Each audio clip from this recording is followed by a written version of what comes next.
અને હવે વાત કરીશું વિકાસના મોટા મોટા દાવા વચ્ચે અમદાવાદમાં સર્જાયેલ અંધકાર.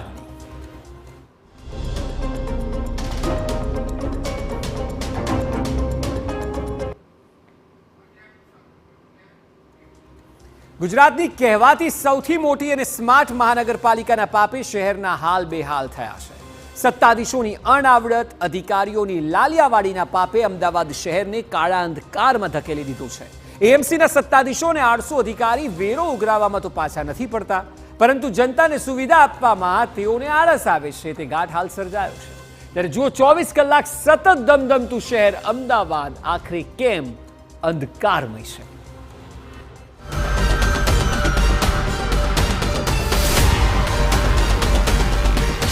સ્માર્ટ સિટી ફેરવાઈ અંધેર નગરીમાં.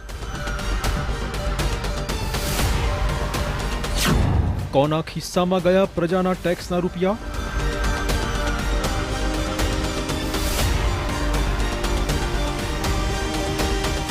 કોના પાપે અમદાવાદીઓ જીવે છે અંધારામાં?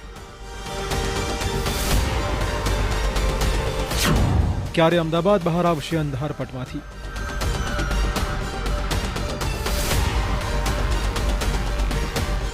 આ સવાલ એટલા માટે ઉઠી રહ્યા છે કેમ કે ગુજરાતની સૌથી મોટી મહાનગરપાલિકા, જેનું બજેટ પણ 10,000 કરોડની આસપાસ હોય છે, જેના સતત વિકાસના દાવા થતા હોય છે, આવા વિશ્વ ફલક પર સતત ચળકતા શહેરમાં આ રીતનો અંધારપટ અમદાવાદીઓને ગળે ઉતરે તેમ નથી.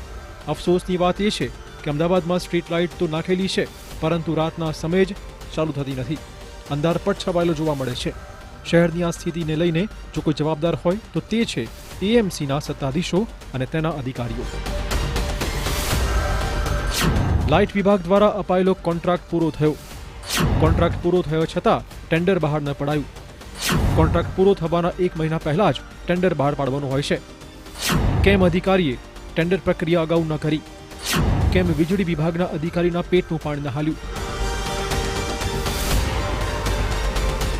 અમદાવાદ મહાનગરપાલિકાની અંદર ઘણા વર્ષોથી લાઇટના મેન્ટેનન્સનો કોન્ટ્રાક્ટ આપવામાં આવ્યો હતો. કંપનીની વાત કરીએ કે ટર્મ્સ કન્ડિશન, એની જે સમય મર્યાદા હતી એ હાલમાં પૂરી થઈ ગઈ છે. નવા ટેન્ડરો ઇન્વાઇટ કરવામાં આવ્યા છે. જ્યાં પણ કોઈ તકલીફ ઊભી થાય ત્યાં ઇલેક્ટ્રિક ખાતાના માણસો દ્વારા અથવા તો એ કમ્પ્લેન સોલ્વ કરવાનો પ્રયત્ન કરવામાં આવે છે. 155-303 પર અમને જે પણ કમ્પ્લેન મળે એનું નિરાકરણ કરવામાં આવતું હોય છે. સ્ટેન્ડિંગ કમિટીના ચેરમેનનું કહેવું છે કે ફરિયાદનું નિરાકરણ થતું હોય છે. અરે સાહેબ, જો નિરાકરણ થતું હોય તો પછી અમદાવાદના કેમ મોટાભાગના વિસ્તારો અંધારપટમાં રહેવા મજબૂર છે? અમદાવાદીઓએ કરેલી ફરિયાદના આંકડાની વાત કરીએ તો અમદાવાદમાં દક્ષિણ ઝોનમાંથી 653 ફરિયાદો મળી છે, પશ્ચિમ ઝોનમાંથી 628, પૂર્વ ઝોનમાંથી 547, ઉત્તર ઝોનની 451, મધ્ય ઝોનમાંથી 435, ઉત્તર પશ્ચિમ ઝોનમાંથી 246 અને દક્ષિણ પશ્ચિમ ઝોનમાંથી 174 ફરિયાદો મળી છે. એટલે કે અમદાવાદના 7 ઝોનમાંથી 3134 લાઇટની ફરિયાદ મળી છે.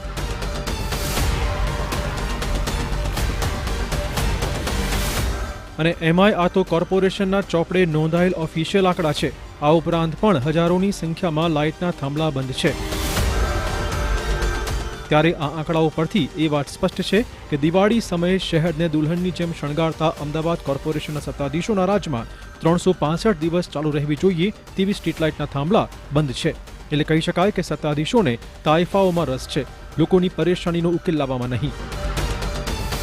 જો કે સ્ટેન્ડિંગ કમિટીના ચેરમેન લાઇટ વિશે બેદરકારી રાખનારા સામે કાર્યવાહીની હૈયાધારણા પણ આપે છે. જ્યારે સમય મર્યાદાની પૂરી થવાની હોય અને એના એડવાન્સમાં જ 1 કે 2 મહિના પહેલાં એના ટેન્ડર ફ્લોટ કરવાના હોય, પણ જેની પણ બેદરકારી હશે એનો ચોક્કસ આ ખુલાસો માગવામાં આવશે.